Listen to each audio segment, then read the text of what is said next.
এখানে কাস্টমার যখনই হাত ধুতে আসে তখনই এই কর্মচারী তার পকেটকে কেটে সবগুলো টাকা নিয়ে নেয়। আরে অনেকগুলো টাকা পেয়েছি। এরপর লোকটি যখন বিল দিতে যায়, হ্যাঁ ভাই আমার কত হয়েছে?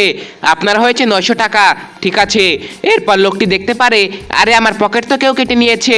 আরে কি বলছেন, আপনার সঙ্গে এমনটা হয়েছে? আরে কি হচ্ছে এসব? প্রত্যেক দিনই কারো না কারো পকেট কাটা যাচ্ছে। আরে ভাই আপনি ওখানে গিয়ে বসুন, আমি এখনই পুলিশকে ফোন করছি, ওই এসে আপনার টাকা খুঁজে বের করবে।